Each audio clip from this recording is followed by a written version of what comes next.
प्रधानमंत्री नरेंद्र मोदी जी से मेरा एक बहुत लंबा रिश्ता रहा है। मैंने हमेशा उन्हें बहुत सहज और संवेदनशील व्यक्ति के रूप में देखा है, लेकिन साथ ही मैंने उनकी असामान्य ऊर्जा, विवेक और दृढ़ता को भी देखा है। मैं उनमें सहजता, असाधारणता तथा परिश्रम की पराकाष्ठा का आश्चर्यजनक संगम देखता हूँ। प्रधानमंत्री नरेंद्र मोदी जी भारत के संविधान में निहित भावनाओं, आदर्शों और पद्धतियों का पूर्णतः पालन करते हैं। जन सेवा के अपने लंबे अनुभव में मुझे अनेक विशिष्ट व्यक्तियों को नज़दीक से देखने व जानने का अवसर मिला है। मैंने देखा है कि कर्तव्यों का श्रद्धापूर्वक और शुद्ध अंतःकरण से निर्वहन करने की शपथ का जिस तरह वे पालन करते हैं वह अतुलनीय है। ऐसे प्रधानमंत्री के साथ कार्य करने के अनेक अनुभव मेरे लिए अमूल्य महत्व रखते हैं। देखिए, हर भारतवासी को अपनी जन्मस्थली से विशेष लगाव होता है। मुझे भी कानपुर देहात में स्थित अपने पैतृक गांव परौंख से बहुत भावनात्मक जुड़ाव रहा है। मैं चाहता था कि प्रधानमंत्री नरेंद्र मोदी जी मेरे गांव को देखें और मेरे ग्रामीण क्षेत्र के लोगों को प्रेरित करें। उनकी व्यस्तता के बारे में सभी जानते हैं, मैं तो जानता ही था, लेकिन मेरी भावना को समझते हुए उन्होंने बड़े उत्साह से मेरे गांव जाने का कार्यक्रम बनाया। वो मेरे गांव गए भी और पूरे गांव का भ्रमण भी किया। गांव के एक प्राचीन मंदिर में उन्होंने दर्शन भी किए और इसके साथ ही बाबा साहब डॉक्टर भीमराव अंबेडकर को भी उन्होंने श्रद्धांजलि अर्पित की। उन्होंने वहाँ के लोगों को संबोधित भी किया। उस अनुभव को याद करके मैं आज भी भावुक हो जाता हूँ। वैश्विक नेता के तौर पर प्रधानमंत्री नरेंद्र मोदी जी ने भारत के आत्मविश्वास और आत्मगौरव को विश्व पटल पर एक नई ऊंचाई दी है तथा वैश्विक व्यवस्था को न्यायपरक तथा शांतिपूर्ण समाधानों की ओर आगे बढ़ाने का प्रयास किया है। अन्य देशों की सहायता करने में वे बहुत तत्पर रहे हैं। जब हमारे देश और पूरे विश्व ने कोविड महामारी का सामना किया, तब मैंने राष्ट्रपति के रूप में अपने देश के प्रधानमंत्री के असाधारण नेतृत्व को करीब से देखा। भारत में वैक्सीन के निर्माण से लेकर विश्व के सबसे बड़े टीकाकरण अभियान को संपन्न करने तक, देशवासियों में विश्वास का संचार करने से लेकर लगभग 180 देशों तक भारत में बनी वैक्सीन के पहुंचाने तक, बड़े पैमाने पर भारत ने जो इतिहास रचा उसका श्रेय प्रधानमंत्री जी को ही जाता है। राष्ट्रपति के रूप में मुझे अनेक देशों में जाकर भारत के द्विपक्षीय संबंधों को आगे बढ़ाने का अवसर भी मिला।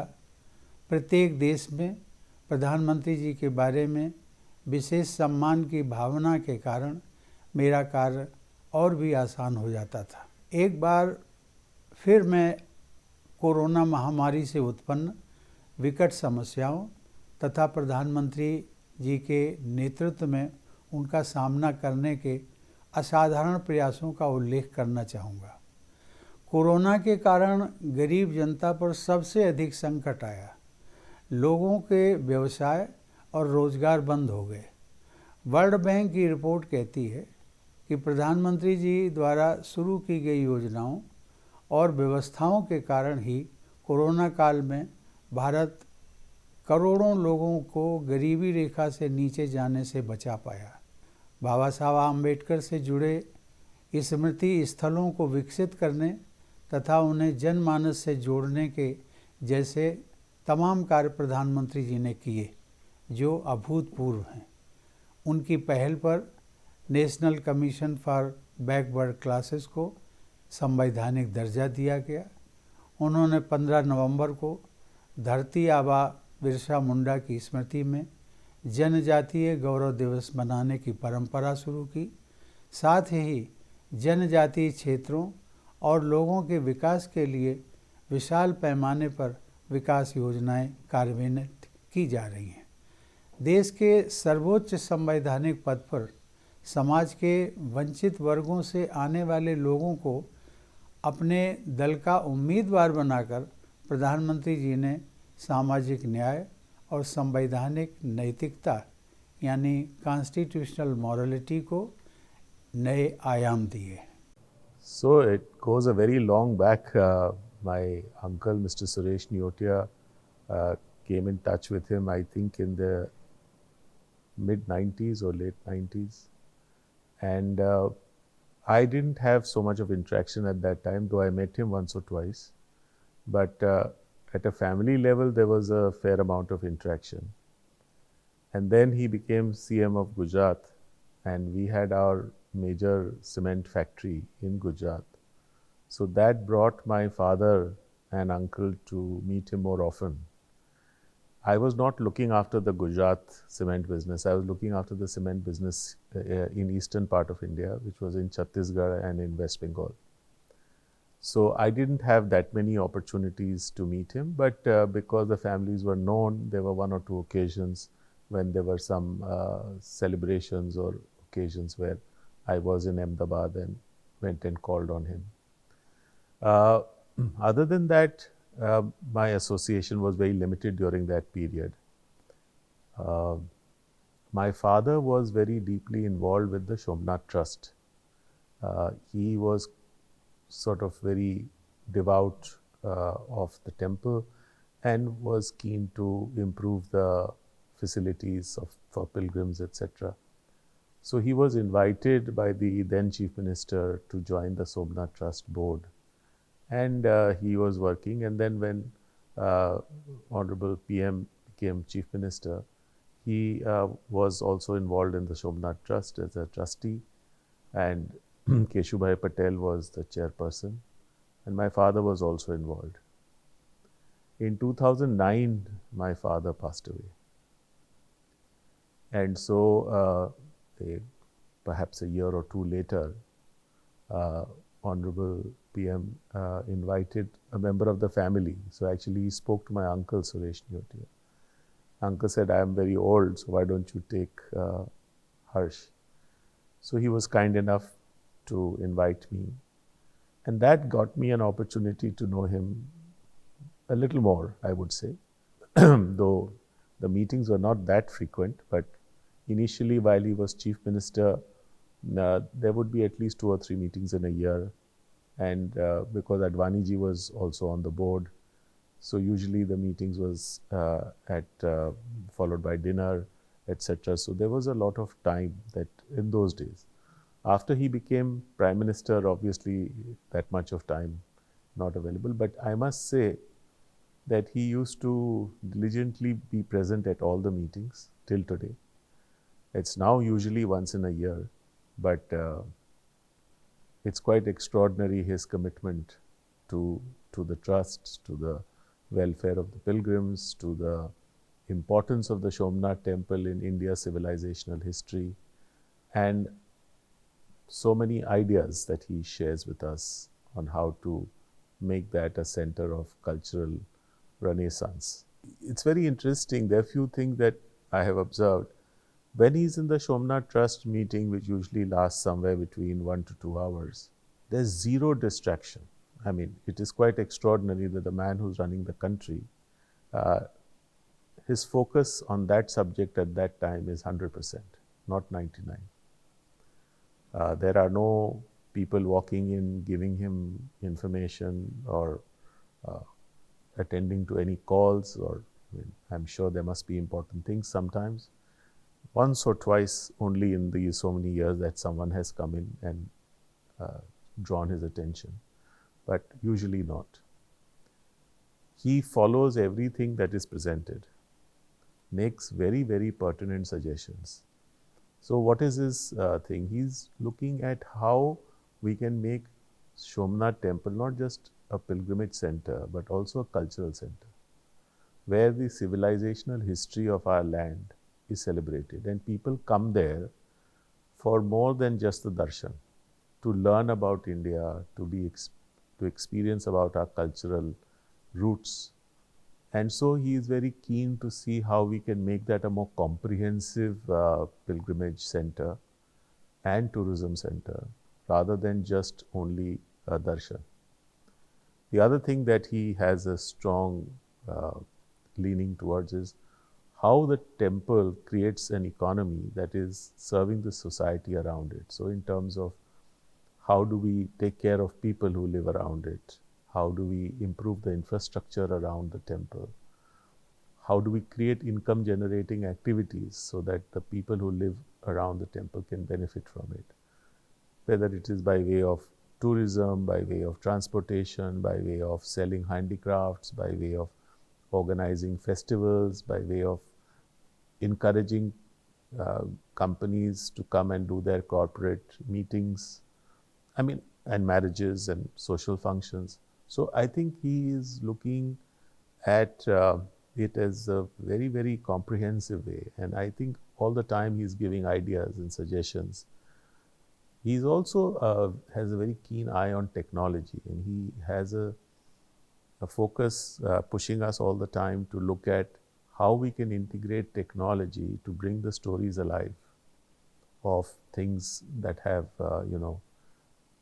many people don't read books so much, and how do we bring the younger generation to know about it. So he's keen to see that we make our displays and our sound and light shows and other things which bring that civilizational history easy to consume for the young, impatient generation. So that's something, traditionally when you look at temples, you look at them as places which are just for worship. I think where he's expanded the notion is that in addition to your astha, can you also develop some greater knowledge about about our history, about our people, about what had happened over there, and how we are a product of all those things, because what we are presently is in some way drawn from this legacy that we have been born into. So I think he encourages us to really create that vision. He wants us, and obviously lots of consultants are involved. We are trying to, sort of do that parisar, so to say, the whole complex and rejuvenation of that. So he gives these, I would say, nuggets of the suggestions, and then wants us to actually put our minds and come up with ideas and see how can they be made to work. Another area of his great focus is pilgrim facilities, whether it is clean toilets, drinking water, comfortable, convenience, in terms of queue management, in terms of security. I think he's very keen that people should not get into dhakkam dhukki kind of situation. A lot of our older temples used to have that kind of problem. So obviously people, we have a much higher population, many more visitors today than we ever had in the past because of better connectivity. So he wants to keep pace with that and see that the infrastructure that we have there, the prasad distribution, quality of the prasad, kaise wo packaging hoga. A lot of focus we have given on e-pujas. People living abroad and all who find it difficult, they also join online, and they can do an abhishek or a puja. So I think integration of technology with the astha has been a very important part of his, I would say, prodding.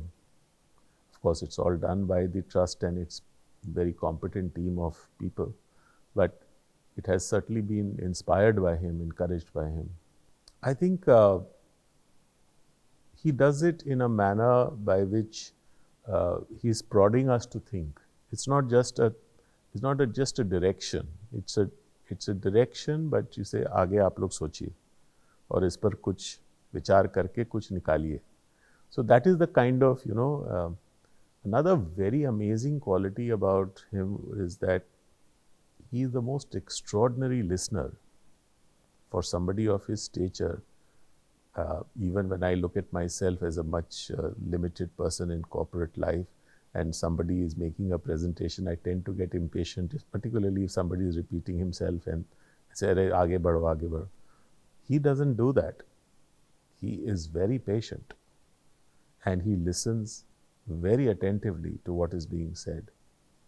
Not all of it is that important, but he gives respect to whoever is making that presentation and makes very, at the end of it, you know that he has listened to it very carefully because he has picked up a few points and he talks about them or suggests some things. So that's an extraordinary ability. I mean, he can be quiet for half an hour at a stretch without even saying a word.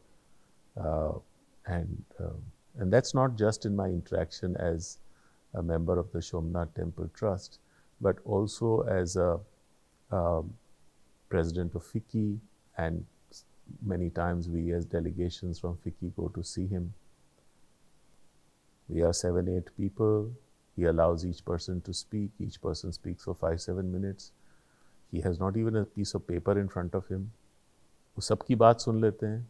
Maybe it's almost 40 minutes of people talking. और अलग-अलग subjects पर, from international trade to textiles to industry to tourism to land issues. And then he answers all of them. And says कि नहीं, ये वाला बात आपने जो कहा इसको ठीक से समझाइए फिर. So then somebody will say, or he will say that नहीं ये वाले point पर ये चीज़ है, इसको थोड़ा दूसरे ढंग से देखिए, ये वाला सुझाव आपका अच्छा है, इस पर हम विचार करते हैं, etc. So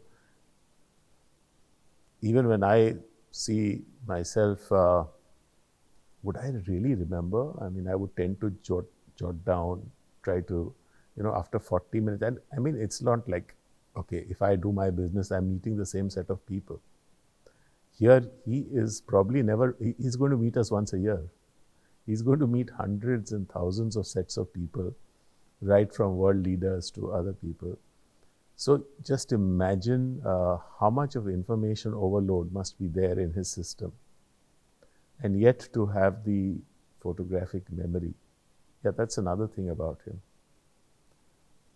It's extraordinary, his memory for names, his memory for occasions when he has met you.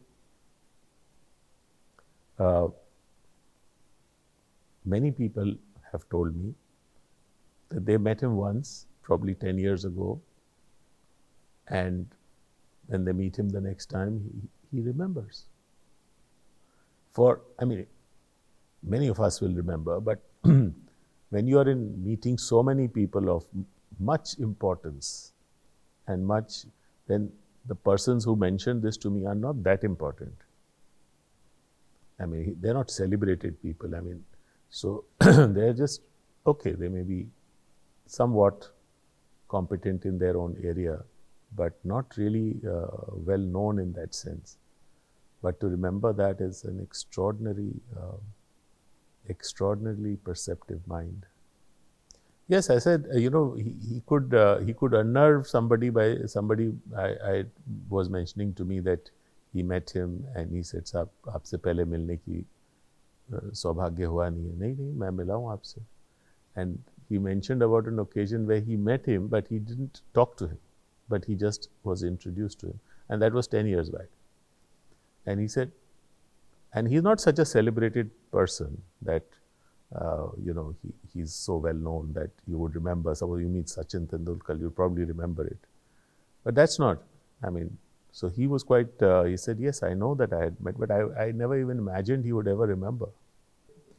I think the most striking feature about him is this grand vision of a developed India. Much grander than any one of us possibly have. Most businessmen are known to be people who have a good vision, at least the top business people. They usually have a wide idea about, and they are well traveled, well connected, meet a lot of people. But his great commitment to the whole idea of a developed India, of India who has a rightful place in the polity of nations.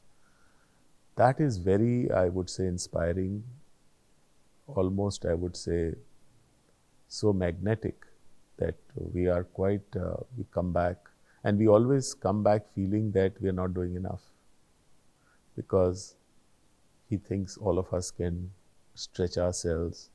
Like, for instance, he feels that on research and development, we are not at, the industry is not coming up, and which is a fact. Why and why not, we can debate that, but he's prodding everyone that, you need to focus on this. America's great competence has emerged because of a very strong focus on research and development. He also looks at how we can take bigger risks, invest more than we feel comfortable to do, because देश का निर्माण है इसमें. That sense of nationalism, that sense of the big picture, and the fact that all of us need to be supportive of it, is something that he always focuses on. In whichever communication, whichever context, you will always have this very large vision, and his constant, I would say, encouragement, prodding, persuasion to everyone कि आप लोग और करिए. So actually we divested from our cement, so we are not involved in it anymore. No, so I am involved in hospitality, in real estate, and tourism, of course, is one of the things that he has brought to the forefront. I mean, every industry had thought, every government had thought tourism to be an elitist kind of thing, so they didn't give so much of importance to it. But Prime Minister Modi has really said that tourism can be a major economic driver for our country. And I fully agree with him, not because I'm in the sector, but because I'm in the sector, I happen to know, it is perhaps the highest employer for every rupee invested. Employment is a big issue for us. So therefore, it is very important that we do some projects. I mean, there's not to say that we don't do large industries, but if you invest 1 lakh of rupees in a large industry, the employment it creates is 1/5 of the employment that the same investment will create in tourism. Second, you can employ a very large number of people who are not highly educated. Third, you are penetrating rural areas, because some of the most beautiful locations are far away from cities.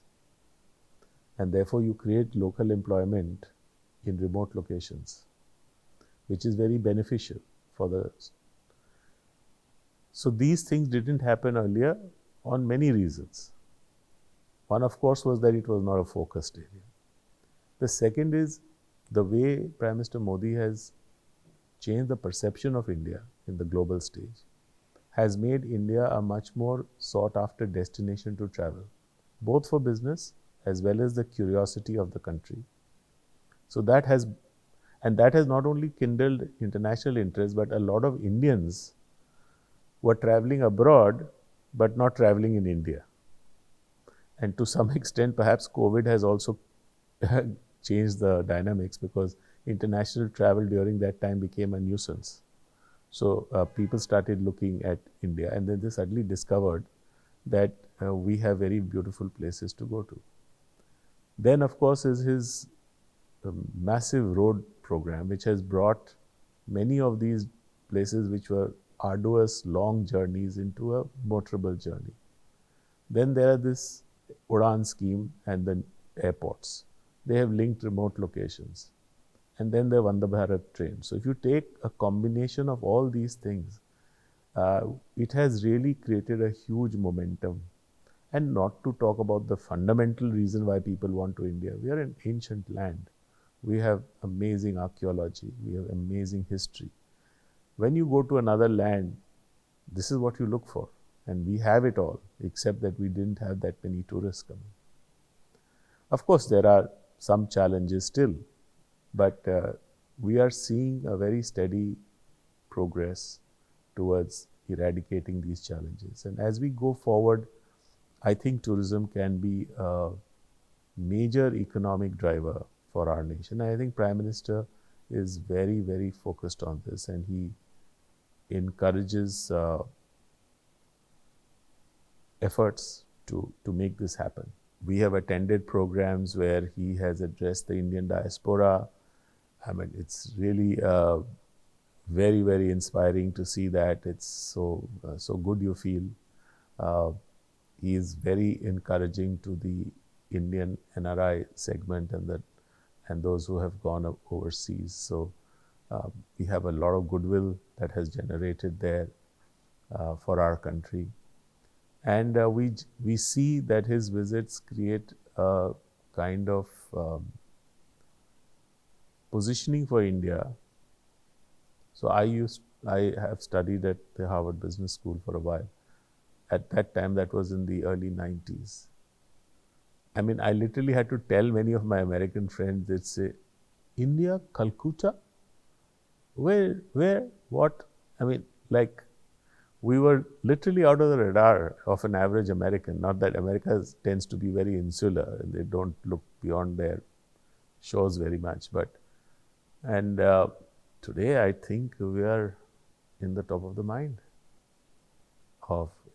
partly also because our NRIs have created amazing image for our country because they lead some of the biggest companies and institutions overseas. As I said, he would be a very patient listener. If he had a 1-hour meeting for 45 minutes, we would speak. He would not even, except to ask a query, he would really not interrupt. And then he would answer all of us. And we would come back at least satisfied that we have reached him. We have been able to communicate. Which of those will fly past the government regulation, rules, etc. is another story, because obviously there are many other aspects to be considered. But there are times when their officers come back to us, as in FICCI, asking for more information. Us par kagaj bhejiye, ye wo. So there's a follow-up. It's not like it just, sort of got lost. Yeah, of course. I mean, see, we've inherited a situation where there is a fair amount of complexity in our laws. But I think he's done away with 1,500 archaic legislations. He has improved many of them, modified them. He takes suggestions from us. Having said that, is it all smooth and that? Certainly not. I think we will, because a lot of it is to do with state governments, and some state governments are more proactive than others. So people will have varied experiences. Some states, things move very smoothly. Some states take their own time. But overall, I think there is a certain sense of competitiveness among states also, which is a good thing, which I think to a large extent was created by Honorable Prime Minister when he, used to do some ranking and some other things, ease of doing business. He had created a sort of competitive environment. But anyone will say that we have come a long way, and yet we have some way to go. My uncle had a very, very, I would say, warm relationship with him, and they would more often than not discuss business, but discuss Vedanta. They would discuss perhaps politics in some way, about the nation, about culture, because my uncle was a person who was deeply immersed in these aspects, and I think they bonded more on the non-business aspect of life. And I think over the years, he developed, both of them, a lot of mutual respect. And my uncle had I think the space with Mr. Modi that he allowed him to converse and share what he thought was right. I think very deep within Modi ji, for those whom he is able to make that relationship with, is a very open-minded man. I mean, we tend to, those of us who don't have that access probably look at that we can't say anything to him. He might get upset or something like that. But my uncle's experience was very different. He said, no, he's very open to listening to even things which he may not necessarily agree with. And he would tell me why he would not agree, but he would not be upset about it. So that was something that I learned from him about this particular nature. But that is because he had, over these long years, which is a long time, 25 years, he had developed that embedded trust that Suresh ji will not say anything which is just meant to be casual or flippant. No, nothing. I mean, I don't meet him very much other than through these formal meetings, simply because my scale of business is very small and his responsibilities are very large, so don't want to bother him. But I follow him very closely. I read a lot about what he says and does, and therefore remain in admiration for many things that he has done for our country. No, I think we are marching ahead very well. There is obviously, with every such growth story, there is always a problem. And the problem is that there is a part of India that is not catching up, which is often known. And the question is how fast we can bring them up to speed. That will remain to be a political challenge. Frankly, it's an unenviable task, because if anyone asks me, what should we do? I don't know. It's like sometimes you have to live with a pain in your leg for some reason. You know there's a pain, but you don't know how to fix it. It is a problem for us because we have a part of India that is not able to catch up. But the question is, what do we do? And the government seems to be pushing on all the right levers. For instance, they are looking at direct transfer, they're looking at food for all, they're looking at health for all, they're looking at education for all. I don't think they're not doing many things, including housing and, Swachh Bharat and, Shauchalayas. I mean, there's a comprehensive, including the infrastructure connectivity that helps everyone. So there is a comprehensive outreach. And I'm sure it has definitely helped a lot. But because probably the problem is so big that whatever we are doing is only solving part of the problem. Now, what more should we do? I really don't know. Frankly, somebody asked me this question. He said, in fact, I asked some of the opposition leaders this question. I said, you people criticize. What would you do? And then they obviously said that they will do this and that and all. But they didn't look to me to be very sound propositions. So it's not like it's easy. I'm sure there are some ideas that can be done. Frankly, I'm not in that space and I don't have that macro understanding of the levers that can be moved to help this. But other than that, I think on the path to a developed India, we are pretty much getting there pretty well compared to, of course, we have China.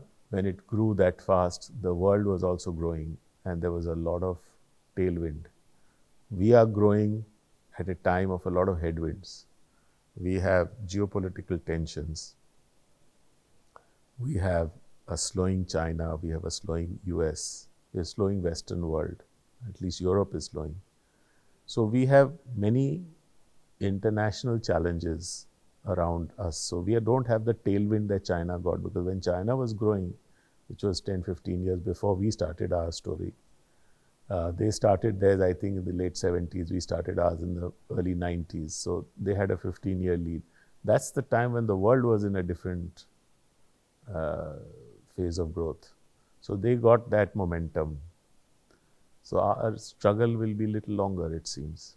Yes, of course. I mean, let's put it this way, today he's recognized not just as a very tall leader of our country, but in the international space amongst, I think, in a handful of leaders, he's counted as one of them.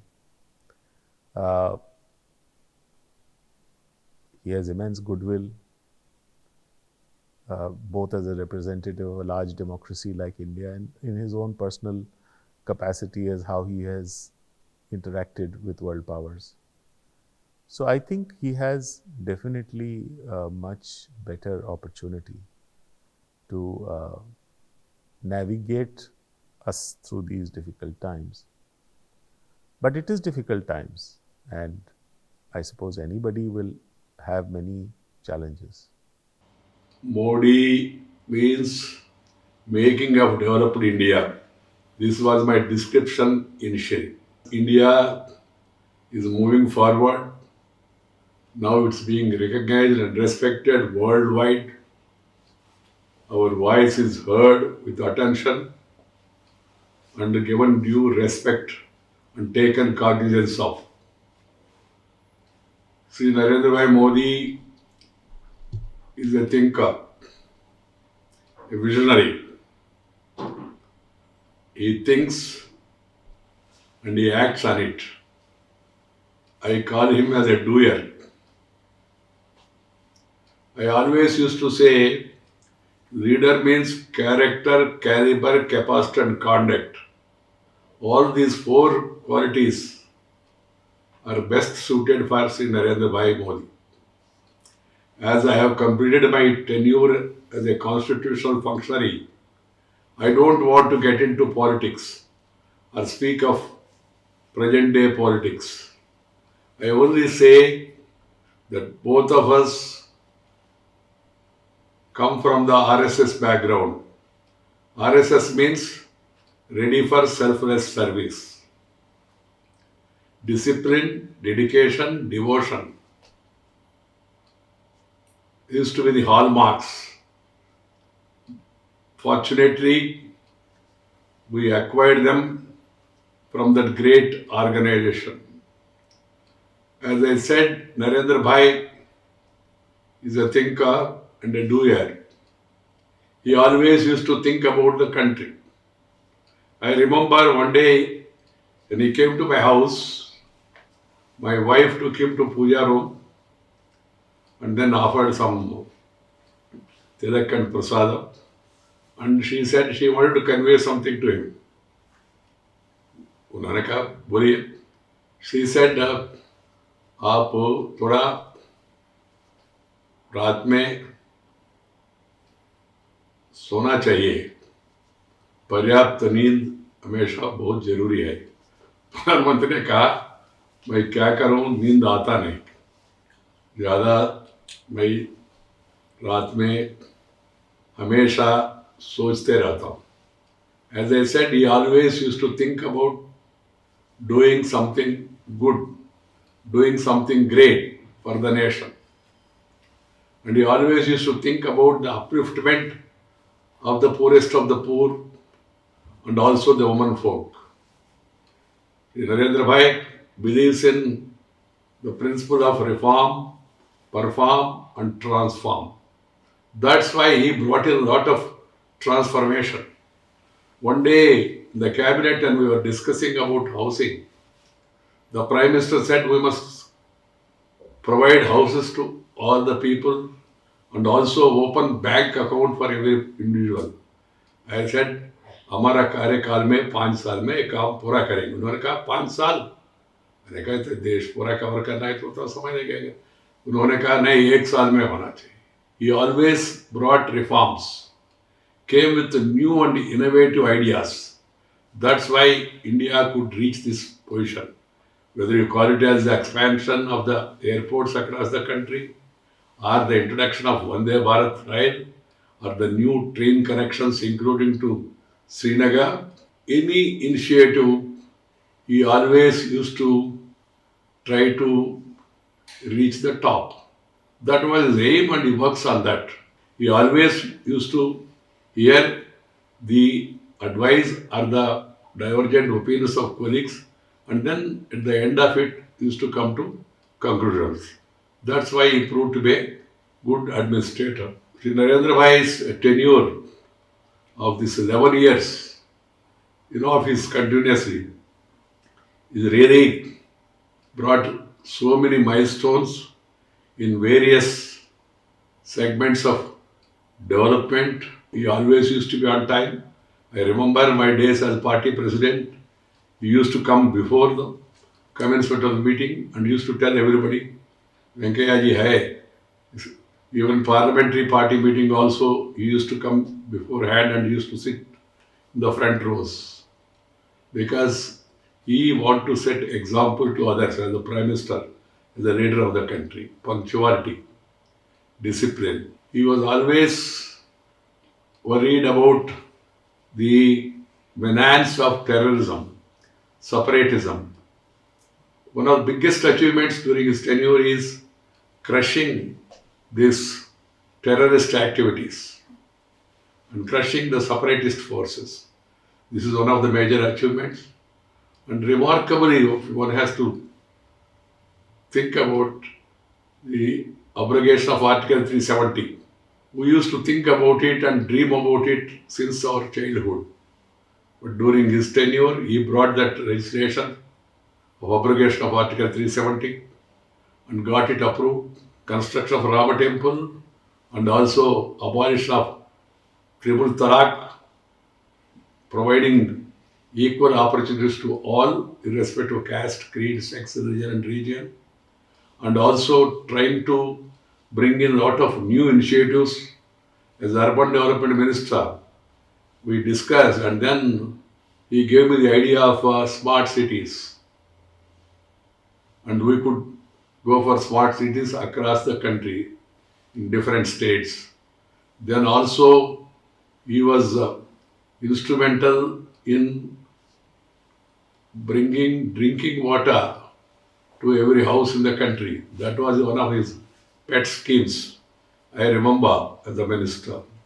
Then in Parliament also, he used to be on time and as and when required, he used to respond to the queries raised by others. Otherwise, normally, he used to leave the subjects to the concerned ministers.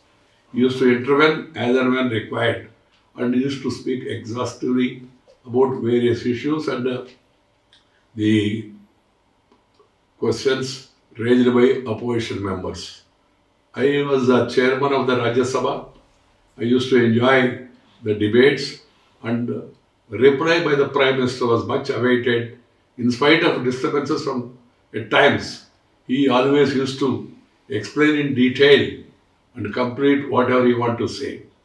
That was his contribution to the parliamentary debates in the country. I wish him all the best and hope that the remaining part of agenda, of development agenda, will be completed during his tenure and India will grow to further heights and we are facing challenges in the international front.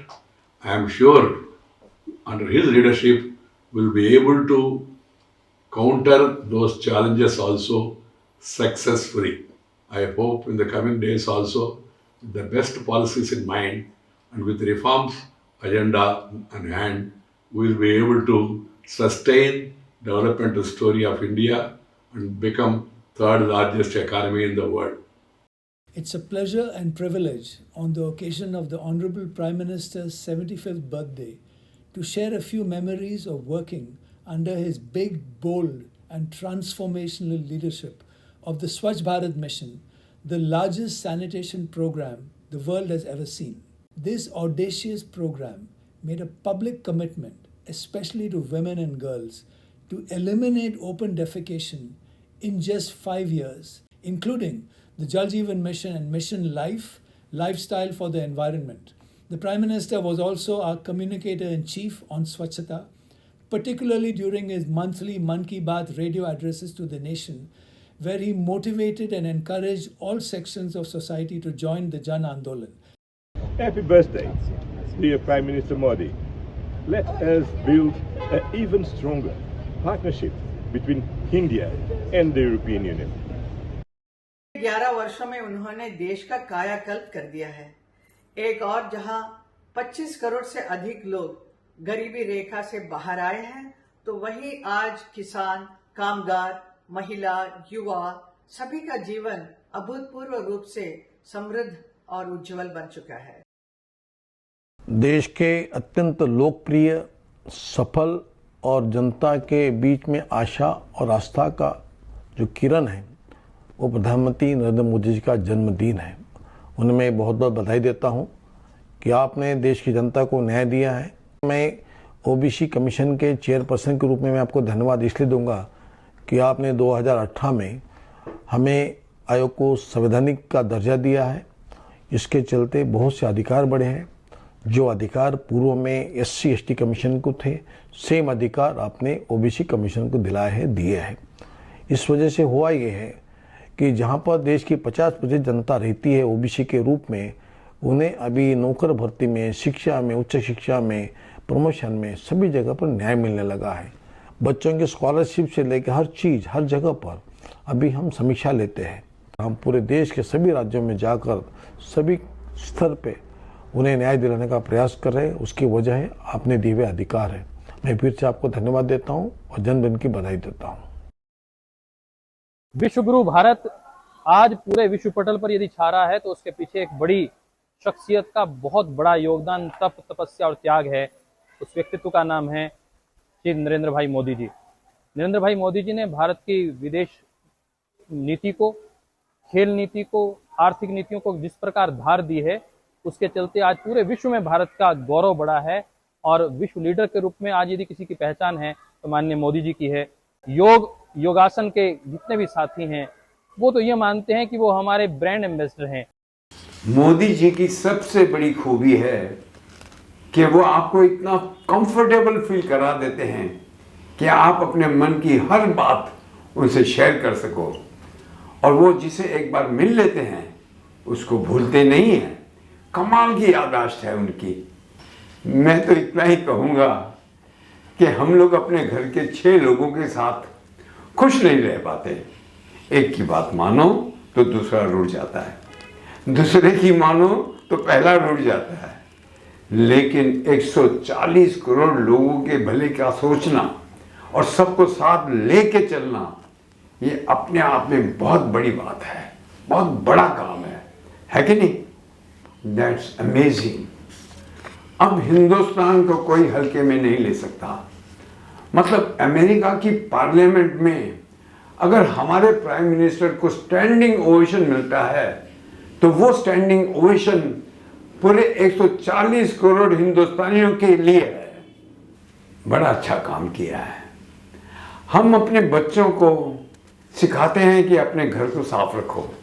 अब हर कोई अपने मोहल्ले को, अपने शहर को, अपने देश को साफ रखना चाहता है। एटलीस्ट ये सेंस तो डेवलप हो रहा है सब में। प्रार्थना करूंगा उनकी अच्छी सेहत की, लंबी आयु की, और देश को यूं ही आगे बढ़ाने की। जय हिंद, जय माता दी।